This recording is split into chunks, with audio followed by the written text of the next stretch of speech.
আসসালামু আলাইকুম। অরিনের রান্নাঘরের পক্ষ থেকে আপনাদের সবাইকে স্বাগত জানাচ্ছি। আজকে আমি আপনাদের তৈরি করে দেখাবো কিভাবে ঘরে খুব সহজে নুডলস তৈরি করা যায়। ঘরে থাকা মাত্র 2টি উপকরণ দিয়েই কিন্তু এই নুডলসটা তৈরি করে নেওয়া যায়। আজকে আমি আটা আর ডিম দিয়ে এই নুডলসটা তৈরি করে নিয়েছি। আজকের ভিডিওতে আমি নুডলস তৈরি করা এবং নুডলস রান্না করার রেসিপিটি শেয়ার করব। ভিডিওটি না টেনে সম্পূর্ণ দেখার অনুরোধ রইল। তাহলে চলুন দেখে নেওয়া যাক। এখানে প্রথমেই আমি একটি বাটি নিয়ে নিয়েছি, তার মধ্যে দিয়ে দিচ্ছি একটি ডিম, আর দিয়ে দিচ্ছি 1 কাপ পরিমাণ আটা, দিয়ে দিচ্ছি স্বাদমতো লবণ, আর এখন এখানে দিয়ে দিচ্ছি কিছুটা পানি দিয়ে খুবই ভালোভাবে একটি হ্যান্ড উইচের সাহায্যে মিশিয়ে নিচ্ছি। আর এই পানিটা একেবারে মেশানো যাবে না, বারে বারে এই পানিটা মিশিয়ে নিতে হবে, তাহলে একটি পারফেক্ট ব্যাটার তৈরি হবে। এখানে আমি পানিটা 4 থেকে 5 বার মিশিয়ে নিয়েছি, আর এখানে আমার সর্বমোট 1 কাপ পরিমাণ পানি লেগেছে। আর এই ব্যাটারটা ঠিক কতটা ঘনত্ব হবে আপনারা একটু লক্ষ্য করলেই বুঝতে পারবেন।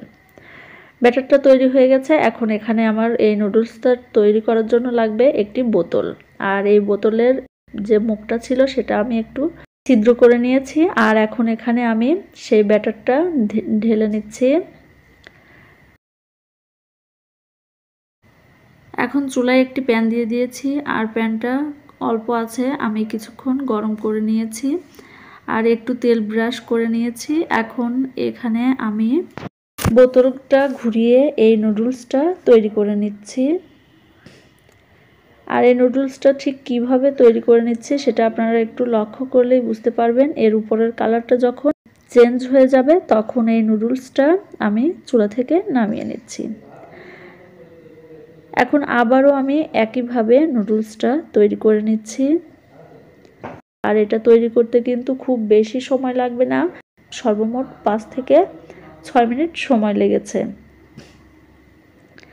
আমি একইভাবে সবগুলো নুডলস তৈরি করে নিব।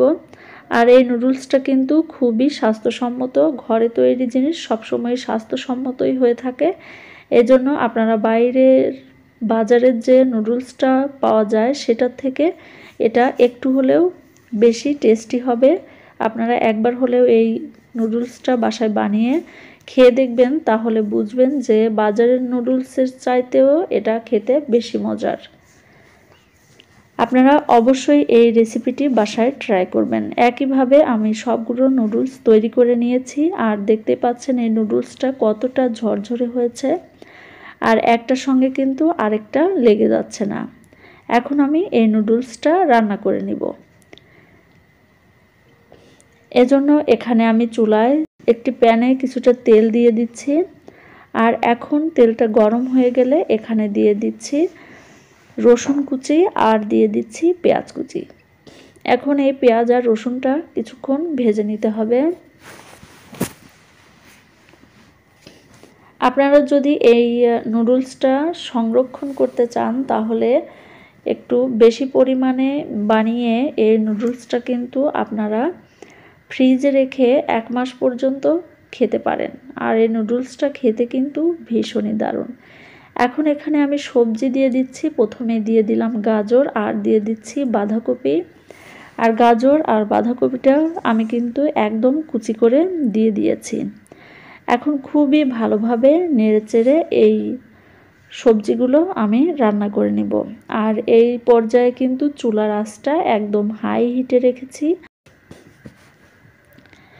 আমার চ্যানেলে যদি আপনারা নতুন হয়ে থাকেন তাহলে প্লিজ আমার চ্যানেলটি সাবস্ক্রাইব করবেন, আর যারা অলরেডি সাবস্ক্রাইব করেছেন তাদের অসংখ্য ধন্যবাদ।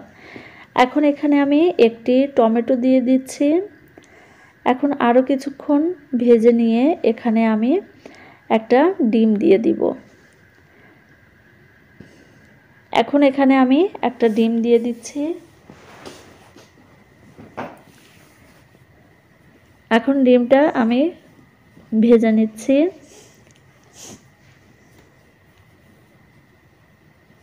এখন ডিমটা সবজিগুলোর সঙ্গে মিশিয়ে নিচ্ছি।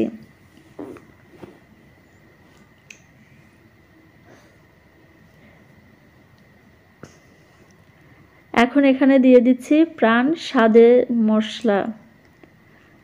আর এই মশলাটা দেওয়ার ফলে এই নুডলসটা খেতে কিন্তু ভীষণই দারুণ লাগে। এখন এখানে আমি নুডলসগুলো দিয়ে দিচ্ছি। আর এই নুডলসটা রান্না করার সময় আর সিদ্ধ করে নিতে হবে না, এমনিতেই এই নুডলসটা রান্না করে নেওয়া যাবে। আর এই নুডলসটা রান্না করতে কিন্তু খুব বেশি সময় লাগবে না। এখন খুবই ভালোভাবে নেড়েচেড়ে মিশিয়ে নিয়েছি। আর এখন এখানে দিয়ে দিচ্ছি ধনিয়া পাতা।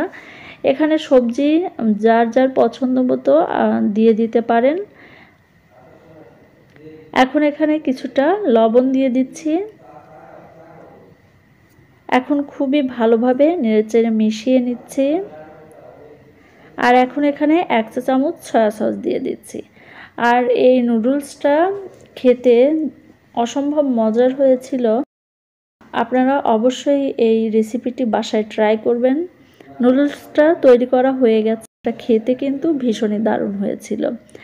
আপনারা অবশ্যই এই রেসিপিটি বাসায় ট্রাই করবেন আর কেমন হয়েছে কমেন্টস করে জানাবেন।